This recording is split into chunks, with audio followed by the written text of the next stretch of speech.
ఈ నెల 30 తారీఖున విశాఖ కార్పొరేషన్లో కౌన్సిల్లో మీటింగ్కు అజెండాకు తెచ్చినారు. ఇదివరకే 22A ఉండే నిషేధిత జాబితాలో ఉండే ఈ భూములను నిషేధిత జాబితాలోంచి తొలగించినాడు. మార్టిగేజ్ చేసి బ్యాంకులలో రుణాలు ఇప్పించేదానికి అనుమతులు ఇచ్చినాడు.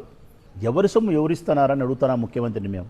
ఇది మీ అబ్బగారి సొమ్మ ఏమన్నా, మీ నాయనగారి సొమ్మ ఏమన్నా? ఇది నీకు అంత మోజు ఉండి అంత ఇవ్వాలనుకుంటే నీ హెరిటేజ్ కంపెనీ నువ్వు అక్రమంగా సంపాదించినటువంటి ఆస్తులను కట్టబెట్టు. ఈరోజు గీతం కన్యావు, నిన్న లూలు అంటావు, మొన్న ఇంకొకటి అంటావు, రియల్ ఎస్టేట్ సంస్థలకు ఇస్తావు. ఆ లూలు మీద అంత లవ్ ఏమో మాకు అర్థం కావడంలే. ఏమంత లవ్ లూలు మీద? 1100 కోట్ల రూపాయలు విలువ చేసే భూములను 99 పైసలకు విక్రయమా? అది కూడా లీజు కూడా కాదు, విక్రయమే.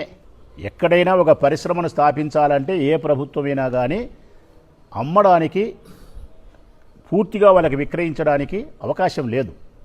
కారణం జీవో నెంబర్ 571 స్పష్టంగా చెప్తా ఉంది. జీవో నెంబర్ 571 ప్రకారము ప్రభుత్వానికి సంబంధించినటువంటి ఆస్తులను, భూములను ప్రైవేటు సంస్థలకు అమ్మడానికి, అప్పజెప్పడానికి అవకాశం లేదు.